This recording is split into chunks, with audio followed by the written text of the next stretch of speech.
asleep and you're like, it's only 9 p.m.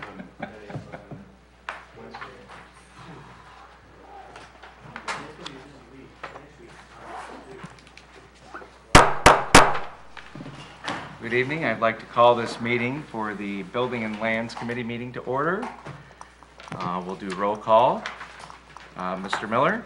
Present. Mr. Van Turen? Here. Mr. Dominski? Present. Mr. Goodell? Here. Mr. Winarski? Here. Mrs. Wassell? Here. And members of the administration are present, except for Mr. Kukuka. Mr. Dominski? Move to excuse Mr. Kuko. He has a letter on file. Thank you very much. Do we have a second? Mr. Goodell? We have a motion to excuse Mr. Kukuka, with a second by Mr. Goodell, and all those in favor signify by saying aye. Aye. Showing no opposition. We'll move into the agenda items. I believe we are covering these as one bat or separately. Very first one, sidewalks, I think could be separate, or... you're Building on and the other Lands was scheduled for 7, one. so Okay, sorry about that. we have special guest, Mr. David McCartney, who's going to be discussing A-17-30, A-17-31, and A-17-32. Mr. McCartney, would you like to take the podium and explain a little bit more about each of these agenda items? I can attempt to explain. Okay. I trust that everybody has received all of the paperwork that was handed out over the last week and a half. The original information you had received was put together with the help of Mr. Carlson as far as the ordinance themselves go. Last week I had submitted the red line versions of the ordinances as well as a summary detailing the changes that we are proposing for the overall building code. So if, unless anybody has any objections, I would like to just run through the changes, kind of highlight the areas that are being adjusted, and then open up the questions if anybody has any. As far as the building codes are concerned, I don't recall, I apologize, the last time we had updated the building codes, but the building department is certified through the state of Ohio, through the Ohio Board of Building Standards, and they have a set of codes that they enforce, and in turn, those are the same codes that we enforce. So in going through the summary page that's dated May 30th, chapter 1301 is proposed to be changed from the original dwelling house code to the building code.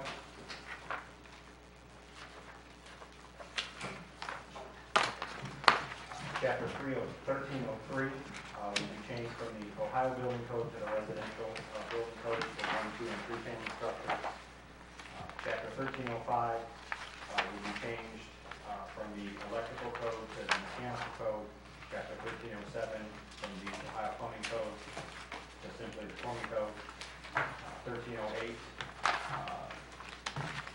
we peeled back the Americans with Disabilities Act accessibility guidelines being moved into another chapter. And the Ohio Building Code has parameters that are set based upon the ADA that are all included into that, and it also takes into account other codes and certain specifications that you have to adhere to when you're constructing new buildings, when you're modifying existing buildings. Chapter 1309 would be from the Ohio Mechanical Code to the Electric Code. Chapter 1311 would be changed from the National Electric Code to the Fuel Gas Code. Chapter 1313 would be changed from the Residential Building Code of Ohio for 1, 2, and 3 family dwellings to the Energy Conservation Code. And Chapter 1315 would be changed from the International Residential Code to accessibility for physically disabled persons. And within all of those changes, if you had read through the documents that were provided to you, there is a reference in those chapters that reference not only the codes that they're adhering to, but also the Ohio Administrative Code section that those are also written into.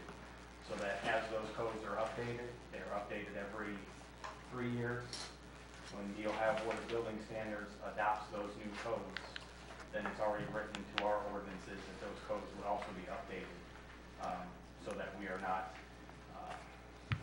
doing anything differently from what the state has certified us to do.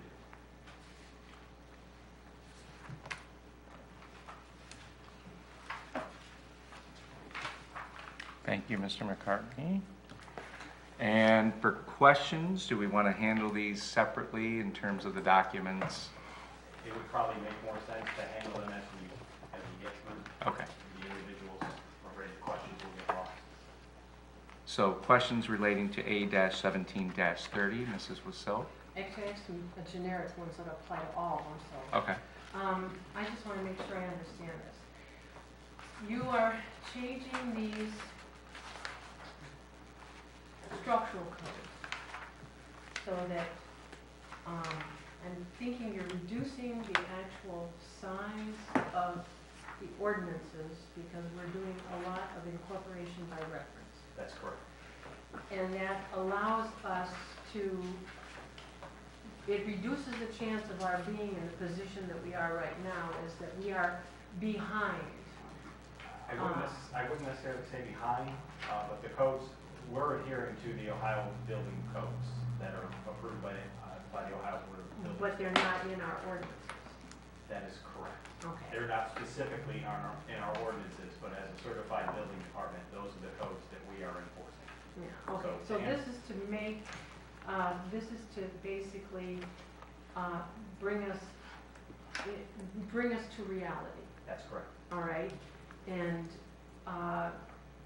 reflect what we're actually doing to comply with state laws and making it less likely you're going to have to come back to us with changes to these ordinances in the future because of your incorporation by reference. That is the idea, yes.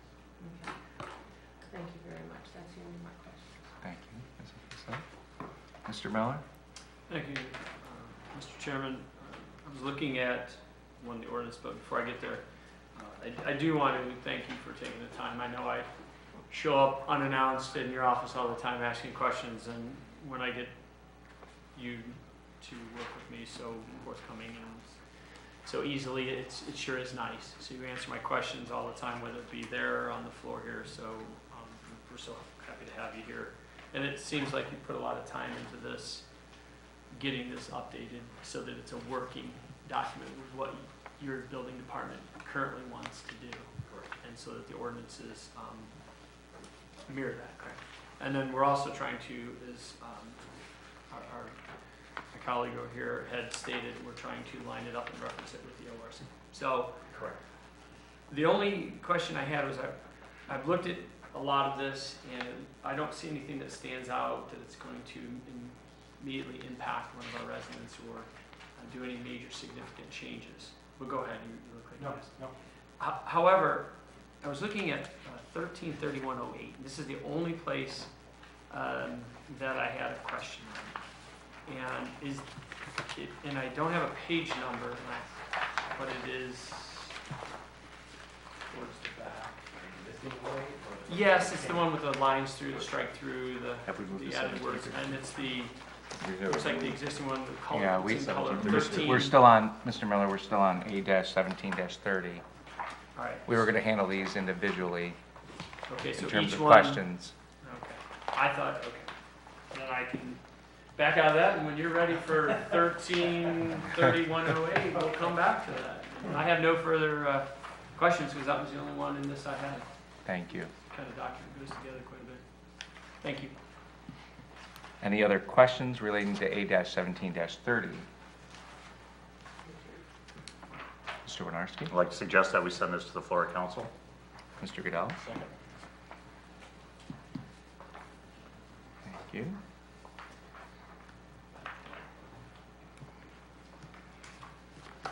All those in favor signify by saying aye.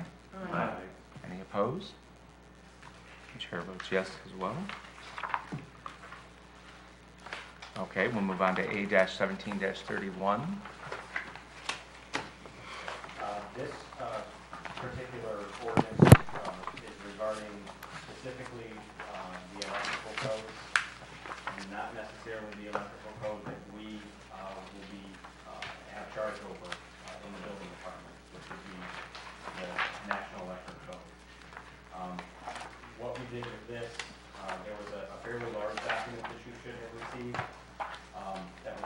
essentially, and it goes in conjunction with the first part, that was essentially peeling back everything that was in existing chapter 1305 with regards to the electric code. And what I tried to do as I went through this was put into the note section on the right-hand side the areas that were being moved and where they were being moved to. So this particular ordinance is really related to chapter 919, which is a utilities ordinance with regards to our electrical service. In peeling back 1305, there were some workability items that we had in there with regards to limitations as to how people were to wire their homes and things of that nature. Those things are generally covered in the National Electric Code and not necessary, in my opinion, to have in our electric codes.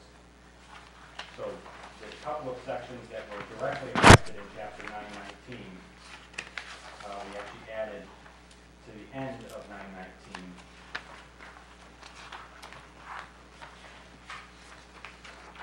919.06, which covers exterior wiring. 919.07, which is the current cutoff during a fire or other type of emergency. And 919.08, which is the main electrical disconnect requirements with access. And as you can see, most of that information was taken directly from what was previously 1305, or what is currently 1305, and inserted into 919. And you can see where I've moved those things from. Obviously, with the right-hand strikeouts, we changed a couple of the items with regards to who is in charge of those things. It now moves more or less from the city inspectors to the superintendent of utilities, and or the fire chief in the event of emergencies. And we did insert into some of the rules and regulations of electrical, just those items with regards to exterior conduits for electrical service and things like that. We added those into those rules and regulations. Those are the only things that we added to chapter 9. So that our department was specifically going out to inspect construction items related to the National Electric Code. The electrical department takes care and has their own requirements and their rules about how services are supposed to be set before they will actually wire the main service to the structure. Thank you, Mr. McCartney. And questions, Mrs. Bissell? We have, so the NEC through this document and possibly other documents is incorporated by reference. That's correct. Okay. With that, I move to take this to the floor, council. Okay, thank you. Any other questions? Oh, we have a second? No, just a second, yeah. All right. Any other comments or questions on this? Mr. Winarski? Yeah, real briefly, on page 19, it's section, it's just a typo. Section 919.06, the very last sentence, it says all poles on wires. I believe it should read all poles and wires. You are correct. Thank you, Mr. Winarski. That was 919.06. Yep.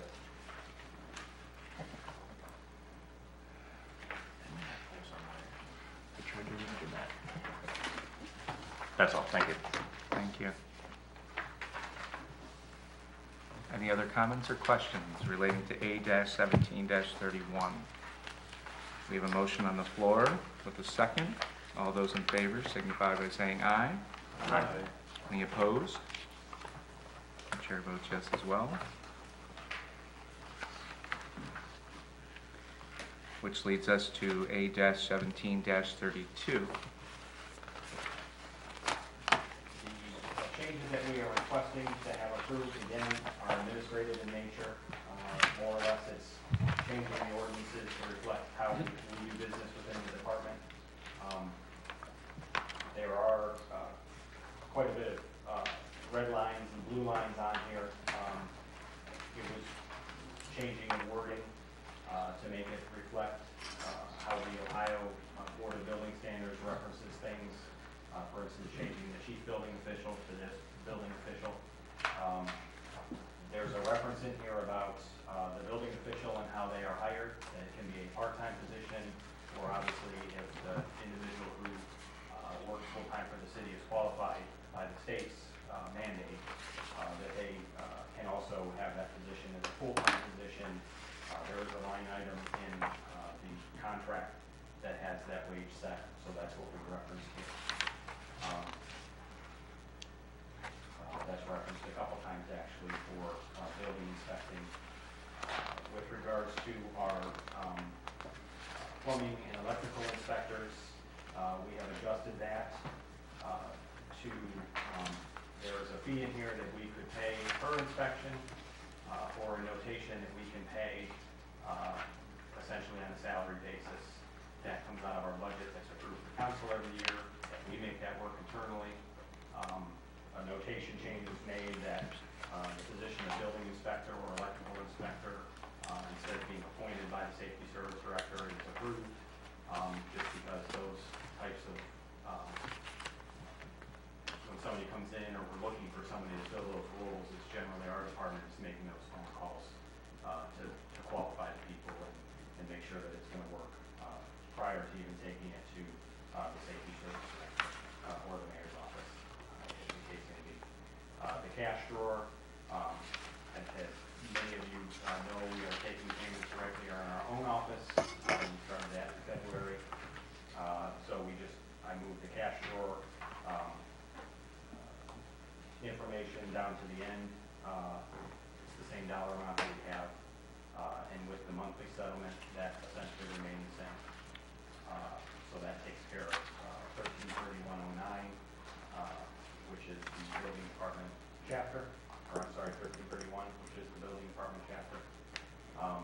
With regards to 1336, again, administrative changes, going through state licensing and the requirement of people to have permits when they're working, what we require from them when they're registering as a contractor, so that we have all pertinent information.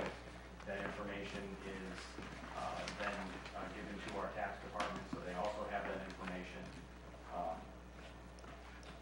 With the licensing requirements for your mechanical contractors, we just changed the wording. That licensing is actually done out of the Department of Commerce with the state of Ohio. So we noted that in here, but they are required to have that licensing so that it actually matches what we're doing. Certificates of liability insurance remain essentially unchanged. The penalty phase for somebody who's doing work without permits or inspections, we inserted the verbiage of the fines at $300 for the offenses to keep in line with some of the other ordinances that we have, where we have fines at that amount, so it's consistent across the board. And that's if somebody's working without a permit and they still don't come in and get a permit, that's just the end result, I guess. It makes its way through that process. So that takes care of chapter 1336. Chapter 1337 was mostly just changing of some numbers, fully removing the state permits required, moving that section. A couple things that we did remove in here was in new residential structures, there was something about asking for a residential packet. I don't know what that is, so I just took it out. The other thing with the accessory buildings was pole construction requiring ZBA approval.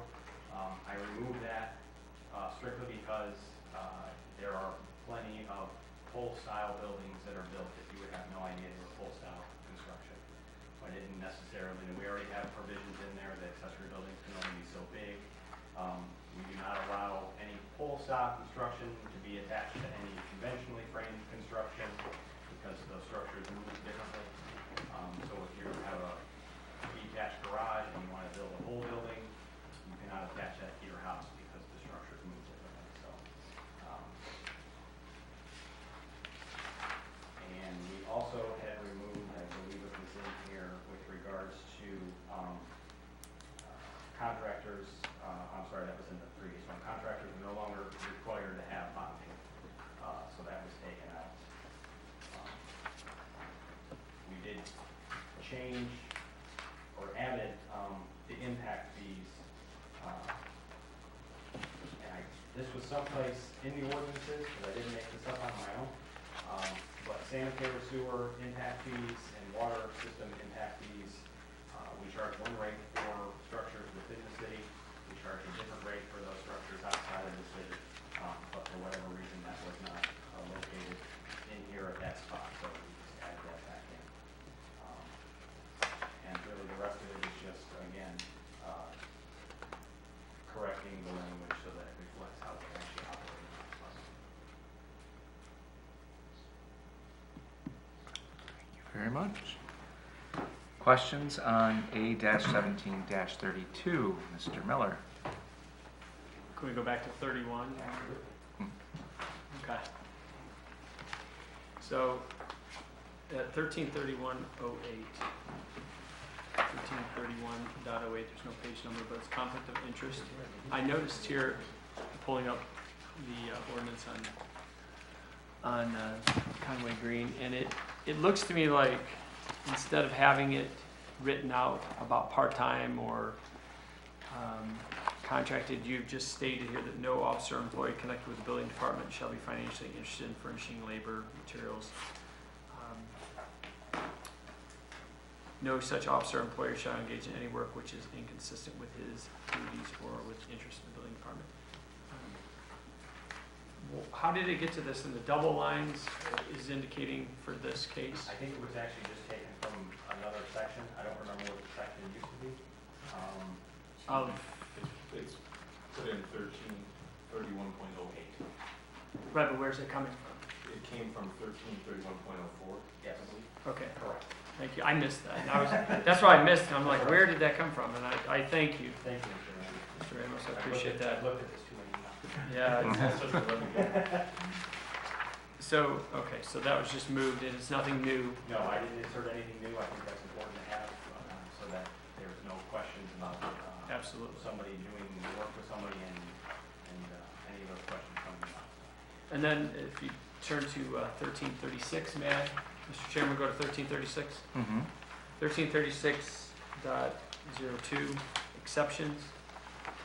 There's an underline, additionally, no provision of this chapter shall be interpreted to require that the owner of a non-residential structure be registered or hold a certificate of registration. Is this a new addition, change, clarification? What's the reasoning on this? I think this is just expanded language about you as a homeowner. If you own the house, you are not required, you can do your own electric, you can do your own plumbing, you can do your own HVAC. You do not have to hold a state license with the state of Ohio. So it is your house that you are working on. And this says owner of a non-residential structure. It does, for 1336.02B. I mean, earlier it says a 1, 2, or 3 family dwelling be registered. You're correct. This should be, So that's, I was confused on that conflict. Are we- it should read residential. Should read residential. Yes. Okay, so do we still have, and there's a lot of cross and changes, and I think what you're doing here is going to clarify that, but for now, do we have on the books for commercial, does any work done have to be, like what is the non-residential, it says, or excuse me, residential, it says you don't have to hold a certificate of registration to perform work. That's correct. How is it for commercial? I'm reading through this again to make sure that what you're asking is correct. Okay. Yeah, I think you ought to look at that, Yeah. because the first sentence deals with owners of residential structure. Correct. I guess the qualifier should be that owners of a residential structure are not required to have state licensing in those mechanical trades in order to do the work themselves. As long as they pull the permits they're supposed to, they can do that work themselves. So if I know how to do HVAC. Correct. And I don't, okay. If you have a commercial structure, regardless of what it is, you are required, if you hold the license from the state, you can do the work yourself. you do not, you have to hire a state licensed contractor who is also registered with the city of Amherst to perform that work. Okay, so for So. non-residential, they would be, that's why this was confusing. Non-residential, you are required to have somebody who is qualified through the state of Ohio to complete that work. Perfect. So now it adds So up. do we delete that second sentence altogether? That's what I'm looking at.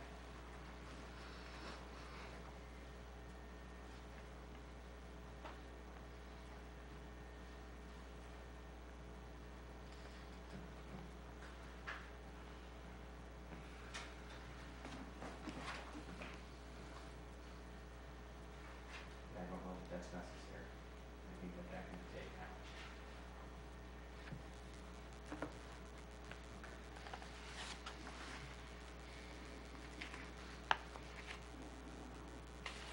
Or was that just to clarify the non-residential, or residential? No, it doesn't look like it's worded correctly. Okay. So I think Just that remove the point that you brought up is valid. Remove. So, Mr. McCartney, you will be adding another sentence or additional sentence to include. We're gonna take that out, because I don't think it won't be required the way that section reads. Okay, you'll be removing that Yes. The section. second sentence of the paragraph B, subparagraph B. Right. Referencing the non-residential. Correct. It's the sentence that's underlined Mm-hmm. and highlighted in blue if you have other copies. Okay, thank you, Mr. Miller. Anything else? I believe that, I guess the other one turns out. I think that covers all my questions, because right there, those impact fees you already explained, so I took care of another question I already had. So with that, I would just ask, are we, if we're gonna move this to the floor of council, are we gonna put as amended, or with changes, noted changes? How do you want that? Mr. Carlson, how would you like us to? I defer to the law director. on How would you like us point of to order. submit this to the floor? As amended, and then those changes will be reflected in the. Right, this is Okay. where we're making the changes right now, and at the floor of council would be amended, you know. Well, with that, Mr. Chairman, I move to take A17-30 to the floor of council as amended. Thank you, Mr. Miller. Mr. Goodell? Second. Any other comments, questions? Mr. Winarski? If I could, please. Thank you so much. Let's see here. You've established a number of backup inspectors. We have a backup building inspector, electric inspector, and plumbing inspector. Each one of those has a component of compensation. The plumber and electrical backup inspector have the option, or we have the option of paying them either $50 per visit or an hourly wage. That's actually the inspectors we have, let me back up. We are required by the state to have backup inspectors for everything that we have. We have a building official, we have a backup. We have a building inspector, who's myself, we have a backup. Same thing with our electrical and plumbing inspectors. The position of plumbing inspector and electrical inspector, as anybody who has done any electrical or plumbing work in the city knows, those are part-time positions. Those people generally work full-time in other jurisdictions around the area. They come in after hours. So that compensation is set up not only for the full part-time plumbing and electrical inspectors we have, we utilize those same rates for a backup. For instance, if our normal electrical inspector goes on vacation, we contact our backup, make sure he's available for that week, and let him know that if you have any, if we have any inspections, next week, are you available? They tell us yes. They know as backup what their compensation is going to be. And it's, on backup inspectors, it's that one-time fee of the $50 that we have listed in here.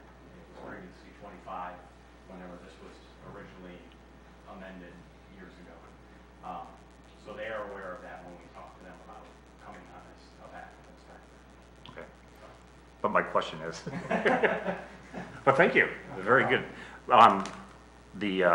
The electric and plumber, it gives us an option of either an hourly rate or the per inspection? That's correct. What we do is we negotiate with them based upon the, and I may not be answering your question again, but I'm going to go ahead and give you the information. we negotiate with them based upon our budget every year, what they're going to be paid. And I look through all the historic records that I have, which I go back, I think I took the last one, I was able to go back 10 years and average the number of inspections we have for those plumbing inspections versus electrical inspections, and worked out an average for those, and use that based upon what we had been paying people. And that's what we use. We use a break-even point of whether it be 80 inspections a year or 100 inspections, and then we break that down over our bi-weekly pay. And that's how we, when we hire somebody to say, would you like to be our full-time inspector for those areas, this is what we pay. This is how it works. Okay. And that's, So the same process used for the backup building inspector?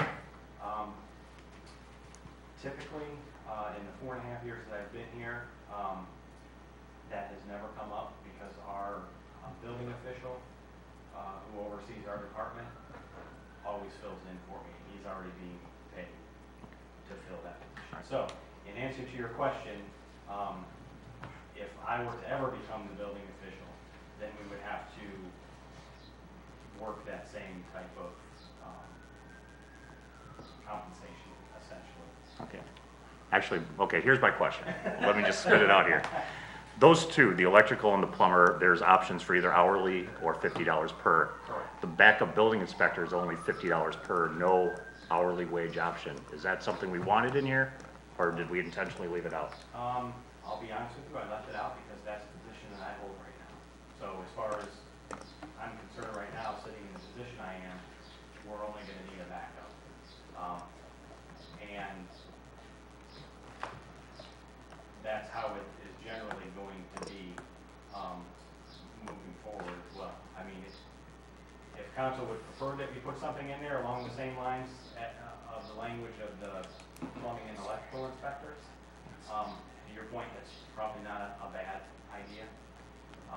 But I didn't put it in there because I'm the guy sitting in the seat Okay. right now. Hey, if this achieves what you want, that's fine, great and dandy. I just noticed that they were different. Yeah, That's the only that's reason just, I'm yeah, asking. that's just set up because even as a building official, if I weren't here and our building official were doing all of our inspections, even then, it would be the same thing. It would be $50 per inspection because we're not paying somebody on that. We're already paying somebody full-time for that, whether it be a building inspector like myself or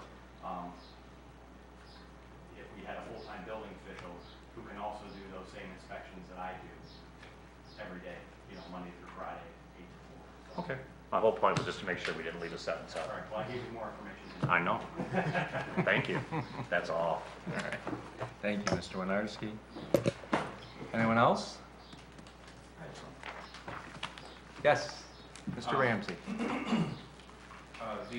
I'm looking at 1331.10 monthly state settlement, excuse me. Yes. Where it has language in there about the building official making the monthly settlements of the auditor's office. Yes. Since the last, since the way the law was previously written, the change in the building department, as the building inspector indicated, is that they're receiving money now. With them doing that, they have certain, I believe, daily settlement requirements that she has to do with us. We do. We submit paperwork, I think 2 different types of reports every day with our deposit tickets. So in order to make things work correctly that way, if we need to change that language. Yeah, if council's okay with it, I would recommend that we put something in there that they, whatever they need to do in order to be compliant with our office, because I think if it were not in there and it weren't done, you know, I think we need to define everyone's responsibilities, basically. Yeah, when this was originally written, we were not doing that yet. Right. So, Yeah. I took the language that we had in there previously, so we can certainly amend that Sure. as far as our daily reports that we do. So the amendment would be monthly settlements or more frequently as required by the city treasurer. That would probably be fine, broad enough. Because I don't know if we change systems again in 10 years, I don't know what reports are going to come out of that system. So True. it's easy for us now, the reports are built in and we can handle them. Right. But I know that the ladies want, that they need the information, I know. So I just figured it'd be a good place to put it if we're gonna look at, you know, revising these ordinances. So I could put, shall make settlements at least monthly or more frequently as required by the city treasurer. That's what I would propose. That would be fine, because we worked with the ladies in the treasurer's office to go through exactly what they needed to make sure that their work function was not disrupted when we started collecting our receipts. And Mr. Ramsey, can you give me the number of that again? That was 1331.10. It's like the very end of that series of ordinances. Mhm.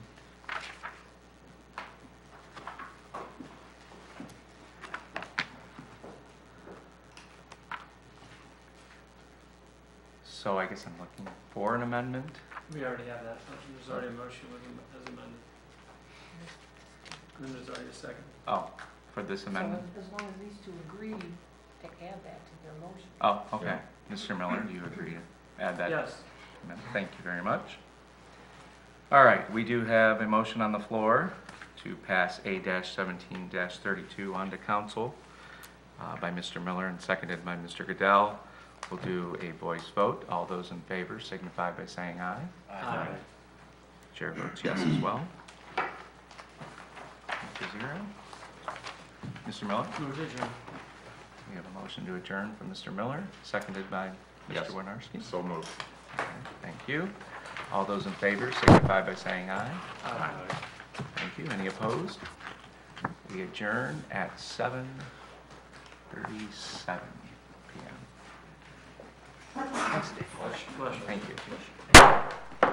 I know, try being fat in here. Sweaty.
Call to order the Committee of the Streets and Roads. It is at 7:39 p.m. The attendance will be carried over from the previous committee. We have one item on the agenda, A-17-29, revision of the ACO Chapter 903 sidewalks. This was brought to us by the mayor. Mr. Mayor, would you like to speak to this? Thank you. I make a brief comment.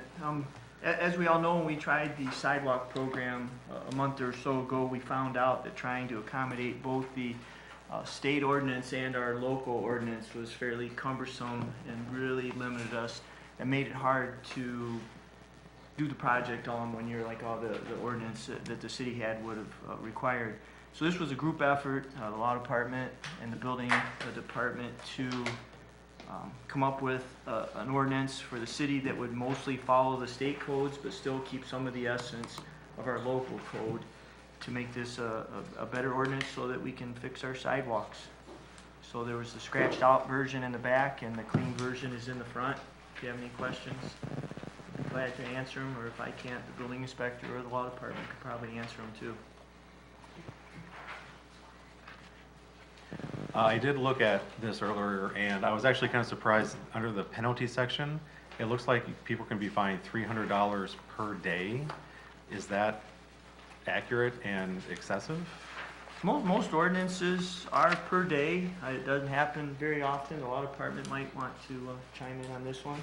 So if they were cited for the offense, the citation that would be issued or the complaint would specify a date. But it's also true that if the same condition were to persist the next day, a separate complaint could be filed for that offense as well. In other words, what I'm saying is if you went to court and I were to argue that, well, it's been like this for 30 days, the judge isn't going to approve that. There would be proof offered that on this particular date, there was a violation, and the fine would be assessed by the court. Okay, thank you. Are there any questions? Mrs. Basilic? Mr.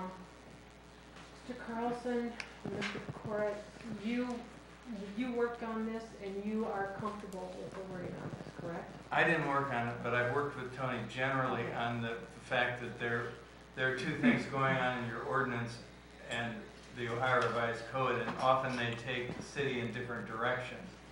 And I know Tony will speak to this, but I certainly concur that by and large the process should be dictated by the Ohio Revised Code, although you've added your own flavor to it in articulating the responsibilities of property owners and that kind of thing.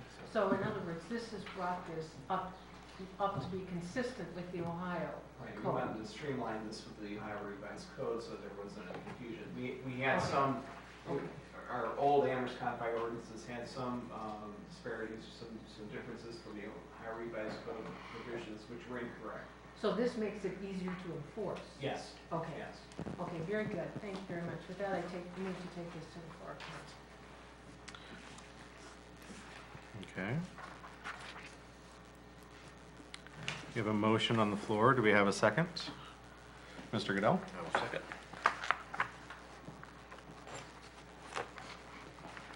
Is there any other discussion on this? Mr. Miller? Thank you, Mr. Chairman.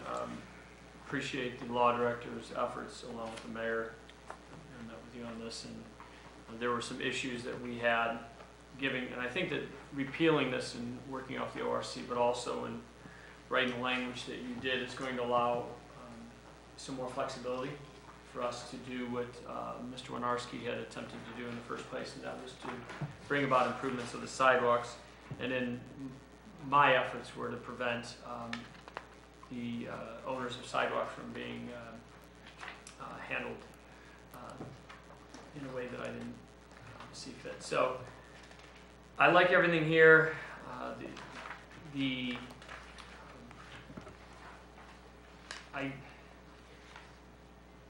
I think that, and I know this is somewhat separate, I think that the sidewalk ordinance move towards the ORC is going to allow us to take that next step and make that next debate, and to hopefully come up with a solution as to how we can now use this new ordinance and implement the sidewalk program properly. So I really don't have any disagreements or conflicts with the way it's written.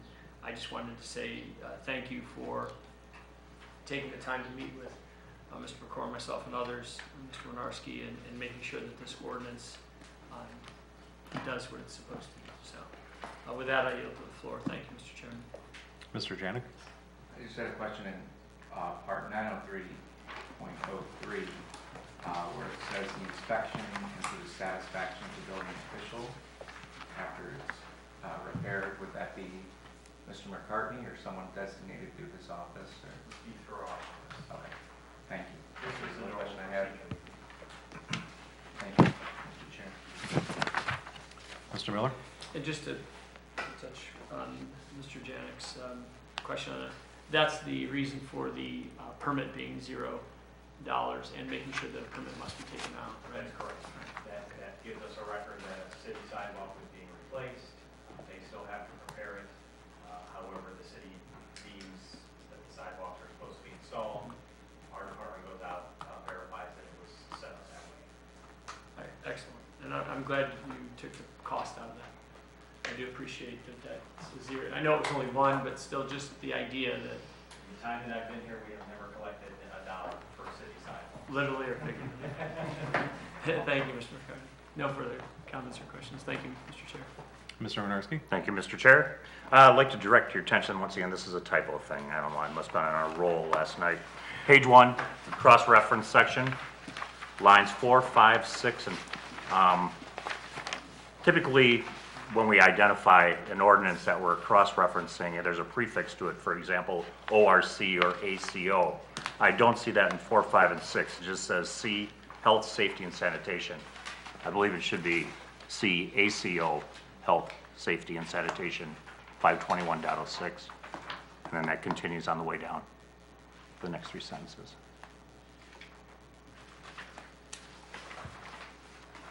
Point of clarity, where, Mr. Renowski? In the page 1, be the second paragraph where it says cross-references. Okay.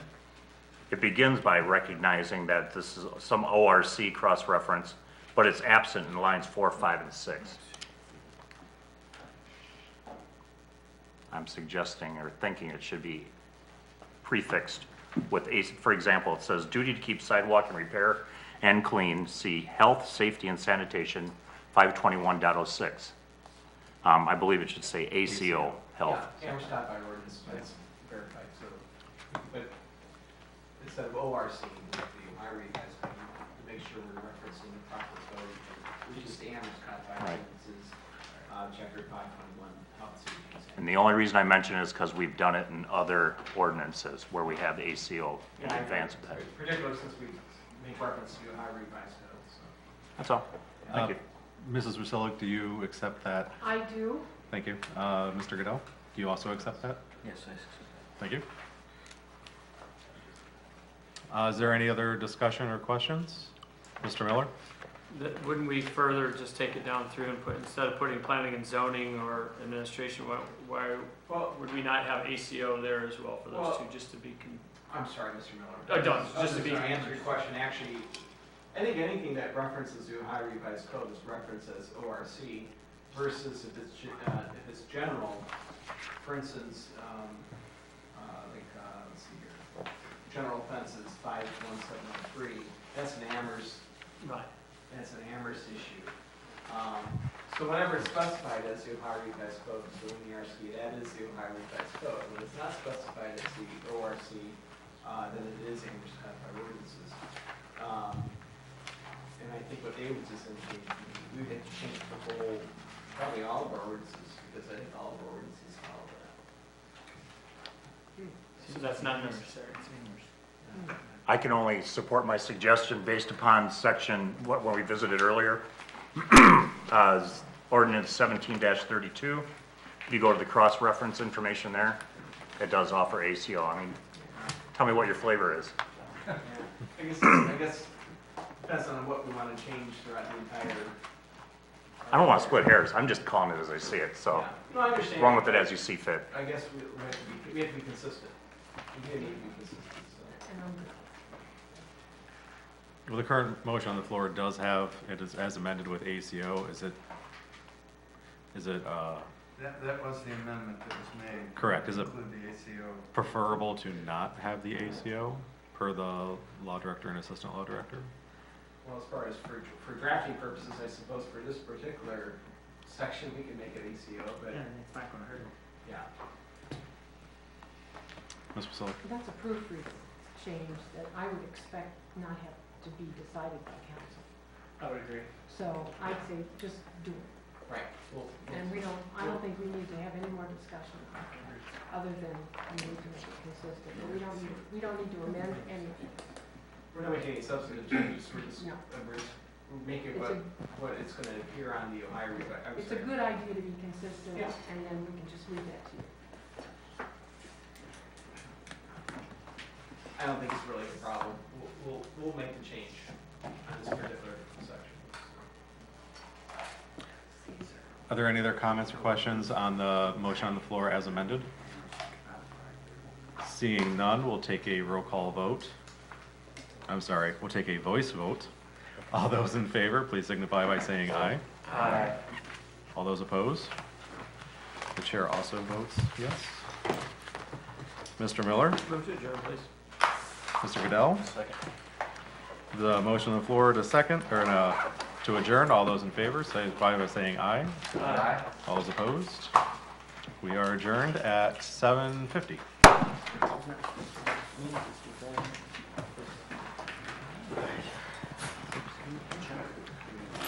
Didn't mean to stir up the job. No, I understand.